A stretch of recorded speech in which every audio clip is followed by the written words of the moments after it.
2 থেকে 3 বার বলার পর রুয়াত রাজি হলো আয়াজের কথায়। হুমকিও দেওয়া হয়েছিল মেয়েটাকে। ইচ্ছে না থাকার পরও আয়াজের কপালের ঘাম মুছে দিল। মানুষটাকে ভয় পায় রুয়াত। আর যখন কাজটি করছিল না কথার সাথে সাথেই, তখনই ধমক দেয় আয়াজ। নিজের মান সম্মানের কথা ভেবে রাজি হলো। সামনে একজন ড্রাইভার আছে, কিন্তু সেই খেয়াল নেই মানুষটার। বিরক্ত সুরে আয়াজ বলল, কথার সাথে কাজ করতে চাও না কেন? কি সমস্যা তোমার? রিয়াদ মুখটা ঘুরিয়ে জানালার কাচের কাছে নিয়ে গেল। তার এই মুহূর্তে মনে হচ্ছে কাঁচটা সরিয়ে দিলে ভালো লাগতো। এরকম বদ্ধ গাড়িতে উঠতে মন চায় না তার। বাহিরের বাতাস আসলে মনটা ফুরফুরে হয়ে যেত, কিন্তু এখন তো বলা যাবে না। বলবেও বা কী করে? রিয়াদ উত্তর দিচ্ছে না দেখে আয়াজ আবারও গলা ছাড়ল। কানেও কি শুনতে পাও না তুমি? আচমকা এই কথা শোনায় রুয়াতের চোখ বড় হয়ে গেল। আয়াজের দিকে ফিরল সে। মানুষটার চোখে মুখে বিরক্তিকর ছাপ। জি, আমি কানে শুনতে পাই। তাহলে উত্তর দিলে না কেন? দুঃখিত। আয়াজ মানল না। রুয়াতের হাত চেপে ধরে বলল, আমার রাগ চরম পর্যায়ে এনে দুঃখিত বলবেন? একদম মেরে গুম করে দেব এমন করলে। ভালোভাবে কথা বলছি দেখে গায়ে লাগছে না? রুয়াত একটু খিচে বসলো। মায়েরকে চরম ভয় পায় সে, আর এই লোকের কথাকে তো জমের মতন ভয় পায়। পরের বার থেকে আর এমন করব না। আয়াজ হেসে দিল। বোকাশোকা মেয়ের বোকাশোকা কথা। এই প্রথম আয়াজের হাসির সাথে পরিচিত রুয়াত। তার মনে হলো এটা সবচেয়ে সুন্দর হাসি। রুয়াতের এরূপ চেয়ে থাকা দেখে আয়াজ হাসি বন্ধ করে দিল। মনে থাকে যেন। রুয়াত জি বলল, কিন্তু তার মনের কৌতূহল দূর হচ্ছে না। কোথায় যাচ্ছে সেটাই তো জানা হলো না। দেরি হলে তো তার মা চিন্তা করবে। কখনো কি কলেজ ছুটির পর কোথায় গিয়েছে নাকি? আজ নিশ্চিত যে তার মায়ের হাতে তাকে মায়ের খাওয়াই লাগবে। এবার রুয়াত সাহস করে বলেই দিল, আমাকে কোথায় নিয়ে যাচ্ছেন? আয়াজ তীক্ষ্ণ দৃষ্টিতে তাকালো রুয়াতের দিকে। তুমি কি একা যাচ্ছ নাকি? আমিও তো যাচ্ছি, দেখছো না? দেখেছি, কিন্তু কোথায়? আপাতত চুপ থাকো, গেলেই দেখতে পারবে। রুয়াত চুপ হয়ে রইল। কথাটি খারাপ লাগলো তার, কিন্তু কিছু বলল না। শুধু চুপ করে বাহিরের দিকে তাকিয়ে রইল। গাড়ি ছুটে যাচ্ছে আপন মনে তার নিজ গন্তব্যের দিকে। আশেপাশের দৃশ্য দেখা যাচ্ছে, সেদিকটাই মন তার। কিছু সময় বাদে গাড়ির কাঁচ খুলে দিল আয়াজ। অবাক হয়ে পাশের মানুষটার দিকে তাকালো রুয়াত। লোকটি তাকাচ্ছে না, সিটে মাথা হেলিয়ে দিয়ে চুপ করে আছে। আবারও তৎক্ষণাৎ চোখটা সরিয়ে ফেলল। এক চিলতে হাসি ফুটে উঠল। এখন আর খারাপ লাগছে না তার। বাহিরের ঠান্ডা বাতাস গাড়িতে ঢুকছে, মনে শান্তি শান্তি অনুভব হচ্ছে। প্রেয়সীর হাসি খেয়াল করেছে আয়াজ। পাশে এক সুন্দরী রমণী বসে আছে, তাও আবার হাতে হাত রেখে। আর কি লাগে তার? হোক না, হাত রাখাটা একজনের ইচ্ছায়। ভালো লাগাটাই হচ্ছে আসল কথা। এমন সুন্দর মুহূর্ত বারবার পেতে চায় সে। গাড়ি থামলো একটা লেকের সামনে, যা শহর থেকে খানিকটা দূরে। প্রেয়সীর সাথে সময় কাটানোর জন্য ভালো একটা জায়গা মনে হয়েছে আয়াজের, তাই এখানেই নিয়ে আসলো। গাড়ি থেকে নামলো, কিন্তু রুয়াত বসে আছে, সে নামছে না। আয়াজ চায় মেয়েটার সামনে রাগ না দেখাতে, কিন্তু এমন কাজকর্মে না চাইতেও রাগ চলে আসে তার। তোমাকে আমি এখন কোলে করে নামাবো না, নিজ ইচ্ছায় বের হয়ে আসো। রুয়াত লজ্জা পেল। অচেনা জায়গায় বেশ অস্বস্তি হয় তার, তাই নামছিল না। রুয়াত নামার পর হাতটা ধরলো আয়াজ। রুয়াত তাকালো আয়াজের দিকে। আয়াজ আজ সাদা রঙের পাঞ্জাবি পরেছে, তাই রুয়াতের কলেজের ইউনিফর্মের সাথে মিলে গিয়েছে। জায়গাটা অচেনা, আবার এসেছে এই অবস্থায়। একটু ভালো লাগছে না তার। এখানে বেশি মানুষ না থাকাই ভালো হয়েছে, নাহলে আজ তার ইজ্জত চলে যেত। লেকের ভেতরেই একটা রেস্টুরেন্ট আছে, সেখানে সোজা ঢুকে পড়ল সে। কিন্তু রুয়াত অবাক। তার বোন জাফরি আর জিজু বসে আছে। তাদের সামনের চেয়ারে আয়াজ বসে পড়ল। তার বোন যে এখানে আসবে বা থাকতে পারে সে মোটেও ভাবতে পারেনি। বোনের কাছে এভাবে ধরা খেয়ে ভীষণ লজ্জিত। আয়াজ রুয়াতের হাত ধরে টান দিয়ে বসালো তার পাশের চেয়ারে। ইনিমা একটু মজা নেয়ার জন্য বলল, রুয়াত, চিনতে পেরেছিস আমায়? রুয়াত মাথা নাড়ালো, কিন্তু আয়াজের রাগ হলো। ইনিমার উদ্দেশ্যে বলল, দেখেছেন ভাবি, মুখে কথা বলেনি, ওর সমস্যাটা কি সেটাই তো ধরতে পারলাম না, সব সময় ইশারা। আমার কপালে আসলেই জুটেছে একটা। ইনিমা কিছু বলল না। তার বোনের যে এই স্বভাব আছে সেটা ভালো করেই জানে, তাই সে চুপ থাকলো। এর মাঝে আরহাম উত্তর দিল, আমার শালিকা অনেক ভালো, অন্তত তোর থেকে হাজার গুণে ভালো। আয়াজ তার ভাইয়ের দিকে তাকিয়ে বলল, তাই ভাবি, আপনি না আপনার পাশের এই আধ পাগলটাকে সহ্য করতে পারেন না? লজ্জায় আরহামের মুখটা কালো হয়ে গেল। ভাইয়ের সাথে ভাইয়ের এরূপ তফাত। আয়াজের পাশে থাকা রুয়াত ফিক করে হেসে দিল। ইনিমা তো কথায় সম্মতি দিয়ে দিয়েছে। পাশ ফিরে আয়াজ একবার তার প্রেয়সীকে দেখে নিল। হাসছে মেয়েটা। আরহাম আর লজ্জা সইতে না পেরে বলল, আমি আত পাগল এখন হইনি রে বোকা, বিয়ের পর পাগল হয়েছি। তুইও আমার মতন পাগল হবি, তাই আগে আগেই শুভকামনা জানিয়ে রাখলাম। বিয়ের পর তোমার শালিকা পাগল হবে, আমি না। এটা দেখতেই পাবো। কিছু অর্ডার দে, তোদের জন্য এতক্ষণ বসেছিলাম। আয়াজ অর্ডার করলো না। ইনিমাকে এই কাজের দায়িত্ব দেওয়া হলো। আয়াজ জাফরির সাথে খেলতে ব্যস্ত। একবার জড়িয়ে ধরছে তো আবারও চুমু দিচ্ছে। রুয়াত তাকিয়ে তাকিয়ে দেখছে। যা মনে হয় আয়াজ ছোট্ট বাচ্চাদের খুব আদর করে। আর জাফরিও তার একমাত্র চাচ্চুর সাথে খেলছে। জাফরি এক একটা প্রশ্ন করছে আর আয়াজ উত্তর দিচ্ছে। আয়াজ, ইকরামুল তাহির নাকি এবার এমপি পদে দাঁড়াবে, আদৌ কি কথাটা সত্যি? আরহামের কথায় সবাই তাকালো তার দিকে। শান্ত কণ্ঠে আয়াজ বলল, হ্যাঁ। তুইও তো এমপি পদে দাঁড়াবি, তাহলে? সমস্যা কোথায়? তুই এইভাবে শান্ত হয়ে বসে আছিস কিভাবে? আরহামের কথায় বিরক্ত হলো আয়াজ। এখন কি অশান্ত হয়ে বসে থাকবো? আরহাম বুঝল না আয়াজের এরূপ শান্ত হয়ে বসে থাকার কারণ। তুই কি মারামারি করবি এবার? আয়াজ একবার রুয়াতের দিকে তাকালো। মেয়েটার মুখটা ছোট হয়ে এসেছে।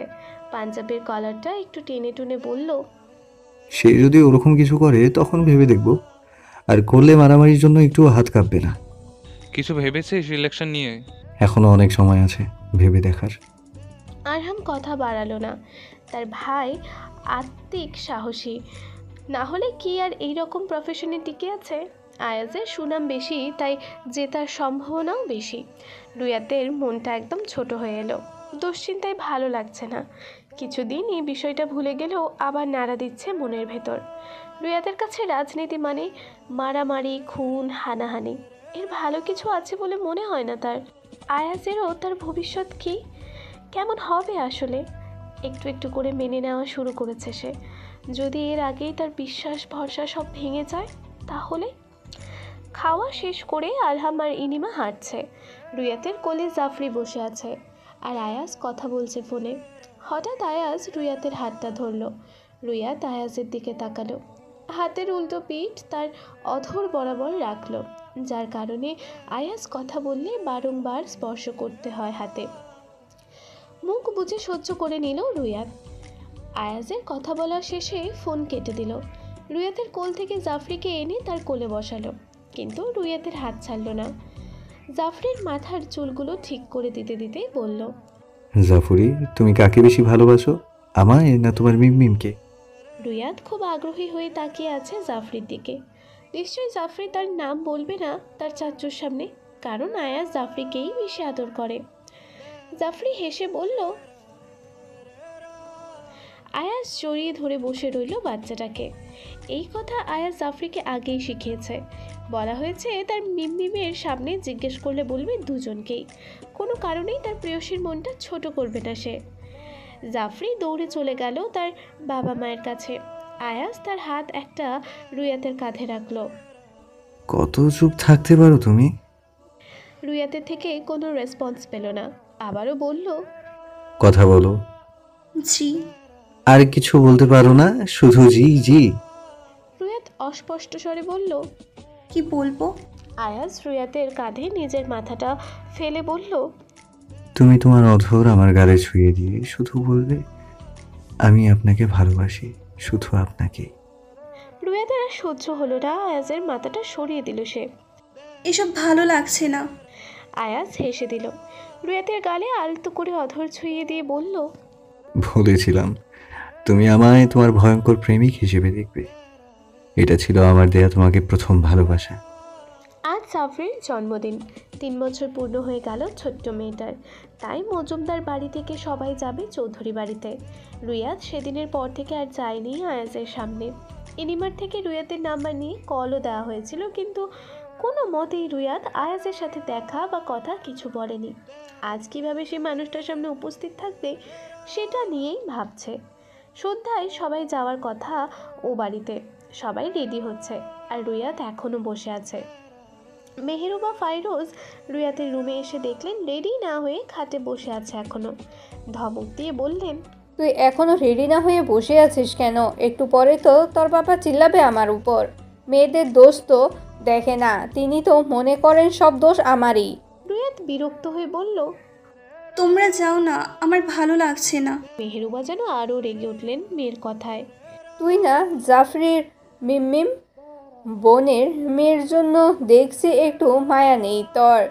আমি কিন্তু এখনই ইনিমাকে কল দিয়ে বলবো তুই এমন করছিস। ইনিমার কথা শুনে লাফ দিয়ে উঠে পড়ল।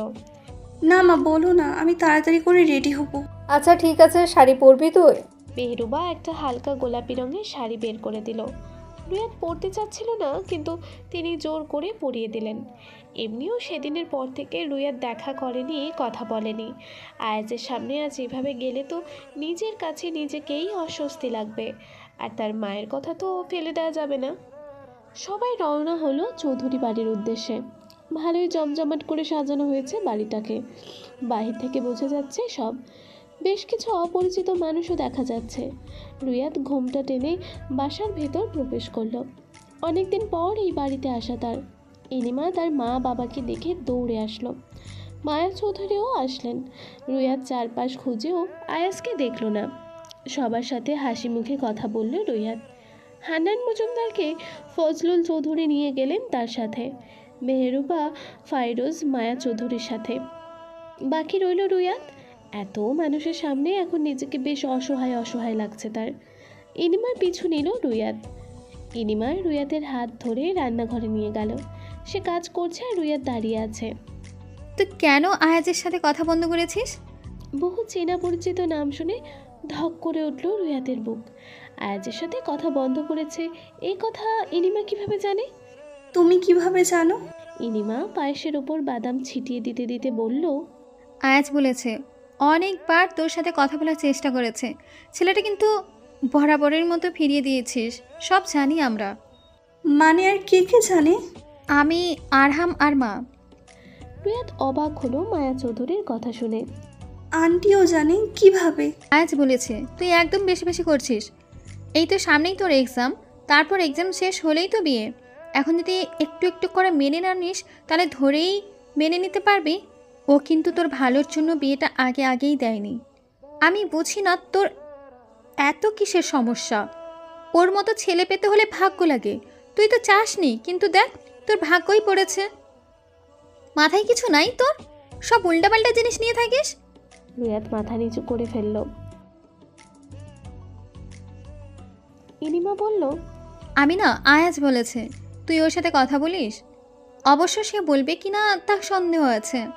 রুয়াত ব্যস্ত হয়ে বলল, কেন বলবে না? আচ্ছা উনি কোথায়? দেখলাম না একবারও। তুই যেভাবে ইগনোর করছিস না বলাই উচিত। আর ও কোনো দরকারের বাইরে গিয়েছে বোধ হয়। তুই এখন জাফিরের কাছে যা, এখানে দাঁড়িয়ে থাকা লাগবে না, অনেক গরম এখানে। রুয়াত চলে আসলো না, ঠাঁই দাঁড়িয়ে রইল সেখানে। নিজের কাজের জন্য এখন তার সংকোচ বোধ হচ্ছে।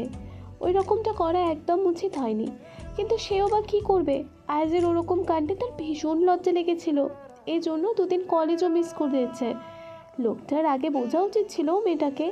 সে কি অভ্যস্ত নাকি এসবে? কীভাবে এখন সামনে দাঁড়াবে সেই নিয়ে চিন্তা করছে। আর মায়া চৌধুরীও জেনে গিয়েছেন এবার যদি কথা না বলে তাহলে নিশ্চয়ই খারাপ ভাববেন। সবাই তো আর সত্যিটা জানে না, শুধু জানে রুয়াত কথা বলছে না। মেয়েটার মনে অনেক চিন্তা হচ্ছে। আয়াজ তাকে দেখে কীরকম আচরণ করবে। যাই হোক, একবার সরি বলে দেবে লোকটাকে। রুয়াত ইনিমার পাশে এসে দাঁড়ালো। আপু, ওনাকে একবার সরি বললে হবে না? ইনিমা খুশি হলো বোনের কথায়, কিন্তু প্রকাশ করলো না তা। তার বোন অবশেষে লাইনে আসছে। আমি কি জানি তোরটা তুই বলবি? রুয়াত মানতে পারল না। আপু বলো না কিছু, সরি বললে হবে তো? তোর ইচ্ছে। রুয়াত কথা বাড়ালো না আর। যে করেই হোক আজ সরি বলবেই। সরি বলাটা প্রতিজ্ঞা হিসেবে ধরে নিল। ভয় আছে না জানি আয়াজ কী বলে তাকে। রুইহাত ইনিমার রুমে এসে শুয়ে পড়ল। ধীরে ধীরে মানুষের সমাগম বাড়ছে। এমপির বাড়ির বলে কথা, মানুষ তো থাকবেই, তবে সব সময় থাকে না। যখন বড় করে কোনো অনুষ্ঠান হয় তখনই। শাড়ি পরে এভাবে অচেনা মানুষদের সামনে থাকতেও লজ্জা লাগছে। চেয়ারে বসা আয়াজ চিন্তায় মগ্ন। পাশেই দাঁড়িয়ে আছে সাহেব। ইকরামুল তাহের আয়াজের লোকেদের হুমকি দিয়েছে। সামনেই অনেক বড় কাজ রয়েছে। এর মাঝে ইকরামুলের হুমকি। উদ্গ্রীব হয়ে সাহেব বলল, স্যার, ইকরামুল তাহেরকে পাল্টা জবাব দিতে হবে। এভাবে চুপ করে বসে থাকলে হবে না স্যার। দিব, শুধু সময় হোক। যা কিছু করেছে সবগুলো জবাব ফিরিয়ে দেব। ওর ধারণায়ও আসছে না ইকরামুল কার সাথে লাগতে এসেছে।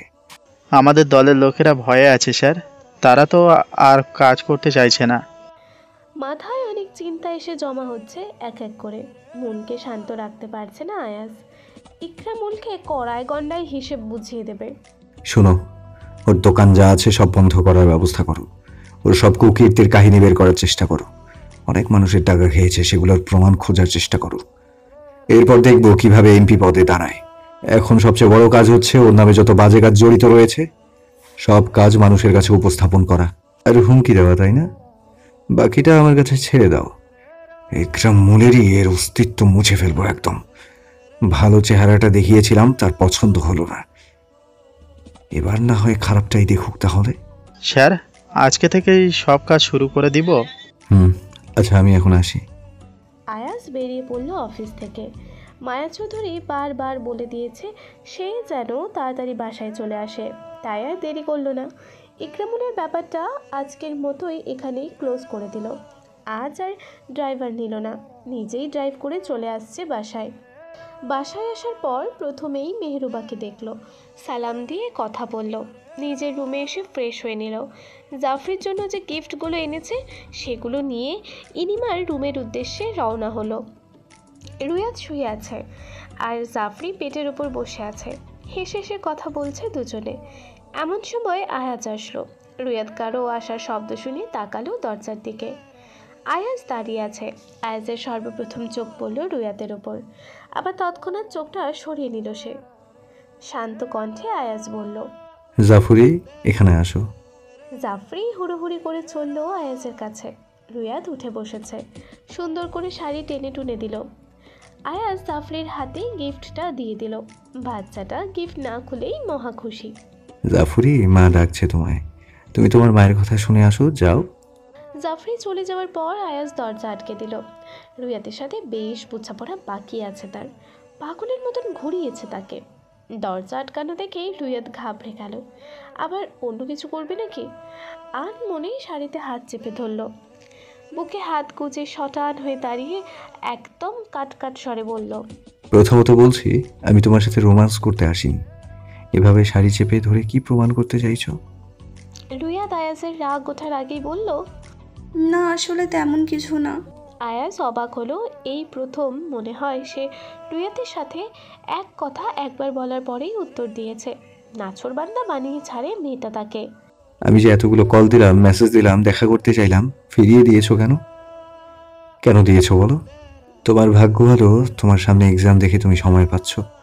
না হলে আমাকে এভাবে ইগনোর করার পানিশমেন্ট এমনভাবে দিতাম যেন পরের বার ভুলেও এমন কাজ করার সাহস না পাও। দুঃখিত। তোমার এই কথায় চরম বিরক্ত আমি। ভেবেছিলাম তোমাকে তুলে এক আছাড় দিব, কিন্তু তা দেয়া যাবে না। আয়াজ চেয়ার টেনে রুয়াতের একদম সামনে এসে বসলো। দূরত্ব কম তাদের মাঝে, সে খেয়াল নেই আয়াজের। আজ শাড়ি পরার কারণ? রুয়াত সাথে সাথে উত্তর দিল, মা বলেছে পড়তে। আয়াজ রুয়াতের শাড়িটার এক পাশ ধরল। অধিকার বোধের জন্য নিজের ইচ্ছাকে দমিয়ে রাখতে হয়, বুঝেছো? রুয়াতের এভাবে শাড়ি পরা দেখে আয়াজের রাগ নিমিষেই উধাও। মেয়েটার ভিতরে কী যে আছে সেটাই বোঝা মুশকিল। অশান্ত মনকে শান্ত করার উপায়। মাতাল স্বরে বলল, অসম্ভব সুন্দর লাগছে প্রেয়সী। রুয়াত, দরজা খোল। কতক্ষণ ধরে ডাকছি তোকে? এভাবে কি কেউ দরজা বন্ধ করে রাখে? অস্থির হয়ে বসে আছে রুয়াত। ভেবে পাচ্ছে না দরজা খুললে তার বোন আয়াজকে দেখে কি মনে করবে। দরজা তো বন্ধ করেছে আয়াজ, তাহলে ওকে বলবে কেন? কিন্তু তার যে বোন নিশ্চয়ই তাকে চেপে ধরে বসবে কিছু শোনার জন্যই। রুয়াতকে এভাবে ভয় পেতে দেখে ভ্রু কুচকালো আয়াজ। তুমি এত ভয় পাচ্ছ কেন? মাথা তুলে একবার আয়াজকে দেখলো রুয়াত। আপু যে ডাকছে, দরজা খুলুন আগে। আয়াজ দরজা খুলে দিল। দরজা খোলার পর আয়াজকে দেখে বেশ অবাক হলো ইনিমা। এসেছিল বোনকে ডাকতে, এখন এসে দেখে তার দেবরও উপস্থিত এখানে। ইনিমা হেসে বলল, তুমি কখন এলে? বেশিক্ষণ হয়নি। এখানে কেন? আয়াজ পেছনে ফিরে একবার রুয়াতকে দেখে নিল। জড়সড় হয়ে দাঁড়িয়ে আছে একদম মেয়েটা। আপনার বোনকে একটু দেখতে এসেছিলাম। আর হ্যাঁ, দরজাটা আমি বন্ধ করেছিলাম। আসছি আমি। ব্যাস এইটুকু বলেই আয়াজ চলে গেল। আয়াজ দরজা বন্ধ করেছে কথাটা ইনিমাকে বলে দিল, কারণ রুয়াত এ নিয়ে চিন্তা করছে, না জানি ইনিমা তাকে কী বলে। তাই কথাটি বলেই বের হয়ে গিয়েছে রুম থেকে। রুয়াত আয়াজের যাওয়ার দিকে তাকিয়ে আছে। যাক, একটু হলেও বেঁচে গিয়েছে সে। ইনিমা রুয়াতের পাশে এসে দাঁড়িয়ে বলল, কি বলেছে আজ তোকে? রুয়াত বোনের দিকে তাকালো। সে জানে তার বোন অন্য কিছু ভেবে বসে আছে, এখন শুধু রুয়াতের মুখ থেকে শোনার জন্য অধীর আগ্রহে আছে। কিছু বলেনি। ইনিমা রুয়াতের গাল ধরে বলল, মিথ্যে বলিস না। রুয়াত জানে তার বোন আজ না বললে ছাড়বে না, তাই প্রথম থেকে শেষ পর্যন্ত বলে দিল ইনিমাকে। অবাক হয়ে শুনছে রুয়াতের কথা, কারণ তার দেবরের যে এত প্রেম তাহা রুয়াতের সাথে বিয়ে ঠিক না হলে জানাই হতো না। শাড়ির যে জায়গায় আয়াজ ধরেছে ওই জায়গা দেখে রুয়াত বলল, দেখো, এখানটায় তোমার দেবর ধরেছে। এবার কি মনে হচ্ছে আমি একটা কথা মিথ্যে বলেছি? ইনিমা হেসে রুয়াতের কাঁধ জড়িয়ে বলল, না, বোন বিশ্বাস করেছে। আমি শুধু এই কথাই ভাবি, আয়াজের এখনই এই অবস্থা, বিয়ের পর জানি কি হবে। ইনিমার বলা কথায় কেন জানি ভীষণ লজ্জা পেল রুয়াত। আজ আয়াজের কার্যকলাপের জন্য লজ্জা পাচ্ছে সে। হয়েছে, তুমি রেডি হবে না? এভাবে মেয়ের পাশে দাঁড়াবে? ইনিমা এখনও রেডি হয়নি। এত কাজের চাপ ছিল আজ, তাই আর রেডি হওয়া হয়নি তার। আরে আর বলিস না, কাজ করতে করতে আমার দিন যায় আর আসে। অন্যের দিনের তুলনায় আজ বেশি কাজ পড়ে গিয়েছে, এখন রেডি হব। ইনিমা তড়িঘড়ি করে রেডি হওয়ার জন্য ব্যস্ত হয়ে পড়ল। রুয়াত তার বোনকে সাহায্য করল। ইনিমাও তার বোনের সাথে মিল রেখে হালকা গোলাপি রঙের শাড়ি পরেছে, আবার রুয়াতের মতন সেজেছে। বোঝার উপায় রাখছে না কে ইনিমা আর কে রুয়াত, কিন্তু ইনিমা একটু মোটা হওয়াতে বোঝা যাচ্ছে। মা, তুমি আজ রুয়াতকে জোর করে আমাদের বাসায় রাখবে? ছেলের কথায় সায় দিতে পারছে না মায়া চৌধুরী। যদি হান্নান সাহেব না রাখতে চান তখন কিভাবে রাজি করবে আয়াজকে? আর রুয়াতও থাকতে চাইবে কিনা সন্দেহ। আওয়াজ, যদি রুয়াত না থাকতে চাই? আয়াজ চোখ মুখ শক্ত করে বলল, ও থাকবে, শুধু তুমি হান্নান আঙ্কেলকে ম্যানেজ করবে। মায়া চৌধুরী ছেলের মাথায় হাত বুলিয়ে বললেন, আমি ওনাকে বলবো, ম্যানেজ করারও চেষ্টা করব। তুমি এমন করো না এখন।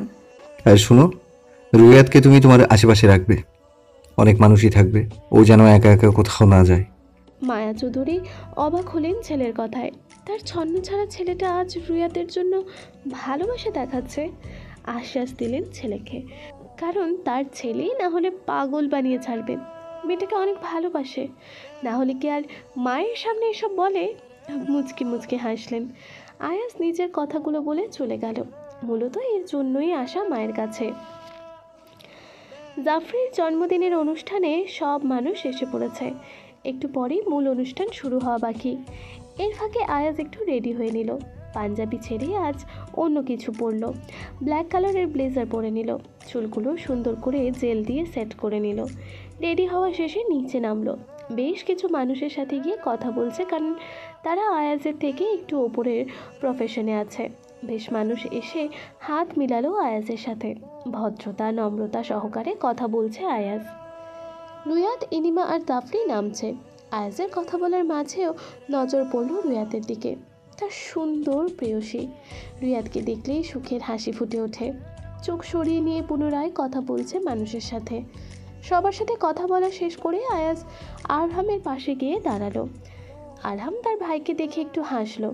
তোর প্রিয়সীর পাশে গিয়ে দাঁড়ালি না? প্রতি উত্তরে হাসলো আয়াজ। সময় হলে ঠিকই দাঁড়াবো, কিন্তু তুমি আপাতত জোর করে দাঁড়া করিয়ে রাখবে তোমার শালিকাকে। এখন আমি গিয়ে দাঁড়ালে সে আবার অন্য কিছু মনে করবে। এখন যাও, ওকে নিয়ে আমার পাশে এনে দাঁড় করাও। ভেঙচি কাটল। আমি এসব কাজ করি না। আয়াজ হেসে বলল। তোমার ব্যবসা লাটে উঠিয়ে দেব। আরহাম ঘাবড়ে গিয়ে তাকালো তার ভাইয়ের দিকে। বিশ্বাস করতে পারছে না আয়াজকে, হয়তো উঠিয়ে দিতে পারে। তাই তাড়াতাড়ি করে রুয়াতের হাত ধরে এনে আয়াজের পাশে দাঁড় করালো। রুয়াত বুঝতে পারলো না কেন আরহাম এমন করলো। রুয়াত অবাক হয়ে চেয়ে রইল শুধু। আরহাম রুয়াতের হাত ধরে বলল। শোনো শালিকা, তোমাকে একদম নিরাপদ জায়গায় এনে দাঁড় করিয়েছি। তোমার পাশে যিনি আছেন তিনি খুবই সম্মানীয় ব্যক্তি, তার অনেক পাওয়ার। তুমি আয়াজের পাশে নিশ্চিন্ত থাকতে পারো। আবার পরক্ষণেই আয়াজের কানে গিয়ে বলল। আমার ব্যবসার দিকে আর নজর দিস না, তোর পাশে যিনি আছেন তার দিকে নজর দিলেই হবে। কথাটা আরহাম এত আস্তে বলল রুইয়া শুনতে পেল না দুজনের কথোপকথন। আরহামের কথা বলা শেষ হলেই সে চলে যায়। রুয়াত মাথাটা উঁচু করে আয়াজকে দেখল। অবশেষে পাঞ্জাবি ছেড়ে অন্য কিছু পড়েছে। রুয়াতের চেয়ে থাকা দেখে আয়াজও তাকালো। দুজনে চোখাচোখি হয়ে গেল। দৃষ্টি সরিয়ে নেয় রুয়াত। শাড়ি পরে কি আমায় মাতাল করতে এসেছো এখানে? আচমকা আয়াজের শব্দ শুনে তাকায় সেদিকটায়। একটু নিচু স্বরে বলে। আপনি মাতাল হবে জানলে পড়ে আসতাম না। আয়াজ অবাকের চরম পর্যায়ে। কথাটা কি সত্যি রুয়াত বলছে? বিশ্বাস হচ্ছে না। তোমার কি জ্বর এসেছে? রুয়াত মাথা নাড়িয়ে বলল। না তো। উন্নতি হচ্ছে তাহলে আয়াজের বউয়ের। আয়াজের বউ কথাটি শুনে শিউরে ওঠে রুয়াত। এই প্রথম অপ্রত্যাশিত কিছু শুনেছে সে। আয়াজ রুয়াতকে তার মায়ের কাছে দিয়ে আসলো। জাফরের কেক কাটা শেষ করে সবাই খাওয়া দাওয়া শুরু করলো। আর সব কিছুর দেখাশোনা করতে আয়াজ ব্যস্ত হয়ে পড়ল। দূর থেকে দাঁড়িয়ে তাকিয়ে আছে রুয়াত। হঠাৎ হঠাৎ তার ভাবনার মাঝে আয়াজ চলে আসে। তাহলে কি সে মানুষটার মায়ায় পড়ে যাচ্ছে? হান্নান মজুমদার বাসায় যাওয়ার জন্য তোড়জোড় শুরু করলো। মায়া চৌধুরী রুয়াতের হাত ধরে দাঁড়িয়ে আছে। এখনো বলেনি হান্নান মজুমদারকে। রুয়াত চুপিসারে দাঁড়িয়ে আছে শুধু। মায়া চৌধুরী রুয়াতের হাত ধরে হান্নান মজুমদারের সামনে নিয়ে গেলেন। বেআই সাহেব, আজ আপনার ছোট মেয়েটা আমার বাসায় থাকুক। ওর যত্নের কোনো কমতি রাখবো না, কথা দিলাম। হান্নান মজুমদার মনে মনে রাজি না, কিন্তু তাও বলল। না আপা, মেয়েটা তো কয়েকদিন পরে আপনার কাছে চলে আসবে। আমি এখন চাই মেয়েটা আমার কাছে থাকুক, তখন তো চাইলেও রাখতে পারবো না। মায়া চৌধুরীর খারাপ লাগলো হান্নান মজুমদারের শেষের কথা শুনে। তার ছেলের আবদার একদিকে, আর একদিকে এমন কথা। আজকের দিনটা শুধু, কাল আওয়াজ দিয়ে আসবে ওকে। ইনিমা এসে তার বাবার হাত ধরে বলল। বাবা, আজ রুয়াত থাকুক। মায়া চৌধুরী আর ইনিমাকে ফিরিয়ে দিতে পারল না হান্নান মজুমদার। হয়তো আরও কিছু বলে বেমানান হয়ে যাবে। মেয়েটাকে এভাবে ছাড়তে মন চায় না। যেহেতু এ বাড়িতে ইনিমা আছে তাই মেয়েকে রেখে আসছে, শুধু ইনিমার ওপর ভরসা করে। হান্নান মজুমদার ছোট্ট মেয়ের মাথায় চুমু খেলেন। আদুরে স্বরে বললেন। সুন্দর মতো থেকো আম্মা, বাবা আসছি। হ্যাঁ। বাবার কথা শুনে নোনা পানি ছলছল করে এসে পড়ল রুয়াতের চোখে। তার বাবার এরকম নিঃস্বার্থ ভালোবাসা দেখে তার চোখের পানি ধরে রাখতে পারল না। বাবাকে জড়িয়ে ধরল। বরাবরের মতো রুয়াত তার বাবার এমন কথা শুনলে কেঁদে ফেলে। মেয়েকে সান্ত্বনা দিয়েছেন হান্নান মজুমদার। বেশ কিছু সময় পর তারা চলে গেল। আয়াজ আর আরহাম গিয়ে তাদের পৌঁছে দিয়ে আসলো। রুয়াত ইনিমার সাথে বসে কথা বলছে। সাথে মায়া চৌধুরী ও ফজলুল চৌধুরী আছে। কিছুক্ষণ আগে আয়াজ আর আরহাম ফিরেছে বাসায়। আরহাম আর ওপরে যায়নি, এখানেই বসে গল্প শুরু করে দিয়েছে। আরহামের কোলে জাফরি দুষ্টুমি করছে বসে বসে। আয়াজ তার ব্লেজার খুলে একটা টি শার্ট পরে নিচে আসলো। রুয়াতের পাশে এসে বসে গেল। ফজলুল চৌধুরী বেশ হাসির কথা বলছে, আর মায়া চৌধুরীকে বারবার কিছু না কিছু বলে রাগাচ্ছে। আমি তো আগে আরহামের মাকে ছাড়া কিছুই বুঝতাম না, তাকে তার বাপের বাড়িতেও থাকতে দিতাম না। ফজলুল চৌধুরীর কথাই যেন আরও রেগে গেল মায়া চৌধুরী। কথায় লাগাম দাও। এখানে তোমার ছেলে, ছেলের বউ, নাতনি রয়েছে, ঠিকভাবে কথা বলো। রুয়াত হেসে দিল এমন মিষ্টি ঝগড়া দেখে। পাশ থেকে সোফায় আতশোয়া আয়াজ তাকাচ্ছে তার প্রেয়সীর দিকে। মেয়েটা হাসলেই মুখে হাত দিয়ে ফেলে। মায়া চৌধুরী রেগে উঠে চলে গেল। সাথে সাথে ফজলুল চৌধুরীও উঠে চলে গেল। আজ তার 12টা বেজে যাবে। তিনি তো শুধু হাসানোর জন্য এসব বলেছে। আয়াজ আরামের উদ্দেশ্যে বলল। ভাইয়া, তোমার একটু লজ্জা লাগলো না বাবার কথা শুনে? আরাম ভ্রুকুচকে বলল। কেন লজ্জা লাগবে? তেমন তো কিছুই বলিনি। আয়াজ তার চোখগুলো ছোট ছোট করে ফেলল। তোমার তো লজ্জা নেই, লাগবেও বা কিভাবে? তুই এখন যা শুরু করেছিস, বিয়ের পর বাবার মতোও এমন করবি তুই? তোর যদি এতই লজ্জা থাকতো তুই উঠে যেতে পারলি না? ইনিমা দাঁত খেলিয়ে হাসছে। এই দুজনের ঝগড়া এত ভালো লাগে তার। আরহাম বেখেয়ালিতে মাঝে মাঝে উল্টো পাল্টা বলে ফেলে, যার কারণে পরে ইনিমা আরহামকে রাগায় এসব বলে। আয়াজ রুয়াতের দিকে তাকিয়ে বলল, বিয়ের পর কি করব সেটা তোমার শালিকা দেখতেই পাবে। আমার লজ্জা নেই বলেই বসেছিলাম, তুমি তো শুধু হেসেছিলে, আমার মুখে তো একটু হাসি ছিল না। তার মানে কি তুমি মজা নিয়েছো? আরহাম উঠে দাঁড়িয়ে পড়ল, দু হাত তুলে বড় একটা মোনাজাত ধরল আর বিড়বিড় করে বলা শুরু করলো, আল্লাহ, এই নির্লজ্জ ছেলেটাকে একটু রহমত দিও, যাতে আর আমার পেছনে লাগতে না আসে। আয়াজ হাসছে ভাইয়ের কাণ্ড দেখে, সাথে সাথে সবাই হেসে দিল। আরহাম এত মজা করতে পারে, সারাক্ষণ দু ভাইয়ের এইভাবে খুনসুটি লেগেই থাকে। আরহাম যে এত রসিকতা করতে পারে তা আয়াজকেও হার মানায়, তবে দুজন দুজনকে বড্ড ভালোবাসে। আরহাম একটা দরকারি ইনিমাকে নিয়ে ওপরে চলে আসলো। আয়াজ জাফরির সাথে খেলছে। রুইহাত দূরে সরতে গেলেই হাত ধরে ফেললো আয়াজ। কোথায় যাচ্ছ? না মানে যাচ্ছি না। আয়াজ রুয়াতের হাত টেনে ধরল। জাফরি আয়াজের বুকে মাথা দিয়ে দেখছে। আয়াজ জাফরির উদ্দেশ্যে বলল, তোমার মিম কেন তোমার চাচুকে বুঝতে চায় না বলো তো? জাফরি যেভাবে ছিল সেভাবেই রইল। আয়াজের কথায় ঠোঁট উল্টে ফেলল, অর্থাৎ সে জানে না। রুয়াত জাফরিকে দেখে আয়াজের দিকে তাকালো। আয়াজ রুয়াতের দিকে তাকিয়ে বলল, তোমার কাছে আমি আমার গম্ভীরতা, কঠোরতা, আগুনেই নাই ভয়ঙ্কর রূপ সব বিলীন দিলাম প্রেয়সী।